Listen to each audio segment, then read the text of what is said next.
Medical ఫీల్డ్‌లో గాని, pharmaceutical ఫీల్డ్స్‌లో కానీ ఒక రెవల్యూషనరీ టెక్నాలజీ వచ్చిందండి. ఈ టెక్నాలజీ డ్రగ్ టెస్టింగ్ కోసం ఉపయోగపడుతుంది. దీన్నే ఆర్గాన్ ఆన్ చిప్ అని అంటారు.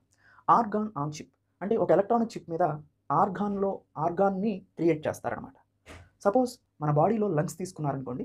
లంగ్స్ మన బాడీలో ఏ ఎన్వైర్న్‌మెంటల్ కండిషన్స్‌లో ఉందో, అదే ఎన్వైర్న్‌మెంటల్ కండిషన్స్‌తో చిప్ మీద ఆ లంగ్ యొక్క టిష్యూస్‌ని యూజ్ చేసి లంగ్స్‌కి సేమ్ బాడీలో ఎన్వైర్న్‌మెంట్ ఎలా ఉందో ఇక్కడ కూడా మైక్రో ఫ్లూయిడ్స్ ఉపయోగించి అలాంటి ఎన్వైర్న్‌మెంట్‌ని క్రియేట్ చేస్తారు. అలా చిప్‌ని డిజైన్ చేస్తారు. ఇప్పుడు లంగ్స్ మీద మీరు యూజ్ చేసే మెడిసిన్ ఏదైతే ఉందో అది ఇక్కడ ఈ చిప్ మీద ఉపయోగించొచ్చనమాట. ఎలా ఉంటుంది ఈ చిప్ అంటే మీరు మైక్రో ఫ్లూయిడ్స్‌ని దీంట్లో ఉపయోగిస్తారు ఈ చిప్‌లో. మైక్రో ఫ్లూయిడ్స్ ఉపయోగిస్తే మెంబ్రేన్ ఉంటుందండి. మెంబ్రేన్ ఉంటుంది. ఈ మెంబ్రేన్‌కి పైన ఎయిర్ ఫ్లో అవుతుంది. ఈ మెంబ్రేన్‌కి కింద బ్లడ్ ఫ్లో అవుతుంది. ఈ మెంబ్రేన్‌లో సెల్ టిష్యూస్‌ని ఉంచుతారనమాట. ఇప్పుడు ఎయిర్ ఫ్లో అవుతుంది కదా పైన. ఈ ఎయిర్ ఫ్లో అయ్యేటప్పుడు ఈ ఎయిర్‌లో బాక్టీరియా అండ్ వైరసెస్ ఉంటాయి. కింద బ్లడ్ ఫ్లోని ఉంచుతారు. బ్లడ్ ఫ్లోలో ఏముంటుంది? బ్లడ్ ఫ్లోలో మనకి వైట్ బ్లడ్ సెల్స్ ఉంటాయి. ఈ మెంబ్రేన్‌లో నుంచి చొచ్చుకెళ్ళివి పైన ఎయిర్‌లో ఉన్న బాక్టీరియాని, వైరస్‌ని చంపుతాయి. యాక్చువల్‌గా మన బాడీలో జరిగేటువంటి మెకానిజమే ఇది. వైట్ బ్లడ్ సెల్స్ ఇన్వేడ్ చేస్తాయి వాటిని. వచ్చిన బాక్టీరియాని అండ్ వైరసెస్‌ని. సేమ్ మన బాడీలో ఎన్వైర్న్‌మెంట్‌ని ఇక్కడ చిప్ మీద క్రియేట్ చేశారు. ఇప్పుడు ఈ బ్లడ్ ఫ్లూయిడ్‌లోకి వీళ్ళు ఏదైతే డిజైర్డ్ డ్రగ్స్ తయారు చేశారో వాటిని గనక పంపిస్తే బాక్టీరియా, వైరస్ మీద ఎఫెక్టివ్‌గా పనిచేస్తుందా లేదా అని తెలుస్తుందనమాట. ఇలా మైక్రో చిప్‌ని ఉపయోగిస్తారు. ఇలా మైక్రో చిప్‌ని ఉపయోగించడం వల్ల లాభాలేంటి అనంటే డ్రగ్ టెస్టింగ్‌లో మనం మామూలుగా బౌల్‌లో టిష్యూస్ తీసుకొని చెక్ చేస్తారు. మెడిసిన్ అప్లై చేస్తారు. పనిచేస్తుందా లేదా చూస్తారు. కానీ ఈ టెస్టింగ్ మోడల్‌లో ఏంటంటే బాడీలో ఉన్న ఎన్వైర్న్‌మెంట్ కండిషన్‌ని క్రియేట్ చేయలేకపోవచ్చు. అది మెయిన్ డిసడ్వాంటేజ్. రెండోది యానిమల్స్ మీద డ్రగ్స్‌ని టెస్ట్ చేసి పాస్ అయితే హ్యూమన్ ట్రయల్స్‌కొస్తాయి.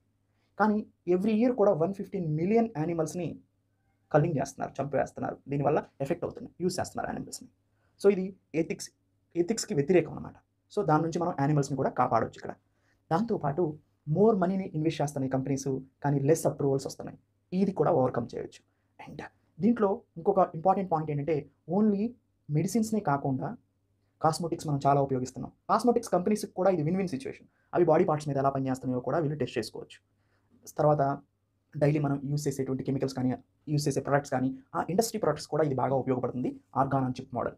తర్వాత ఒక ఆర్గాన్‌ని ఒక చిప్‌లో ఇంటిగ్రేట్ చేస్తాం కదా! అలానే అన్ని ఆర్గాన్స్‌ని కూడా ఒక్కొక్క చిప్‌లో ఇంటిగ్రేట్ చేసి, అంతా ఇంటిగ్రేటెడ్ సర్క్యూట్ తయారు చేసి, ఒక డ్రగ్ యొక్క ఎఫెక్టివ్‌నెస్ అనేది మిగతా డ్రగ్స్ మీద కూడా ఎలా ఉందో కూడా అది మిగతా ఆర్గాన్స్ మీద కూడా ఎలా పనిచేస్తుందో కనుక్కోవచ్చు. అంటే ఇక్కడ ఒక ఆర్గాన్ మీదే కాకుండా ఇంటిగ్రేషన్ కూడా తీసుకుంటే ఆర్గాన్స్ ఆ డ్రగ్ మిగతా పార్ట్స్ మీద కూడా ఎలా పనిచేస్తుందో కూడా చెప్తుంది. ఈ ఆర్గాన్ ఆన్ చిప్ అనేది క్లియర్‌గా చెప్తుందనమాట. సో దీనివల్ల ఒక ఆర్గాన్ మీద ఆ డ్రగ్ ప్రభావమే కాకుండా మిగతా ఆర్గాన్స్ మీద కూడా ఆ పర్టిక్యులర్ డ్రగ్ ప్రభావం ఎంత ఉందో కూడా మనకు తెలుస్తుంది. సో ఇదొక రెవల్యూషనరీ మోడల్‌గా చెప్పుకోవచ్చు మెడికల్ సైన్స్‌లో.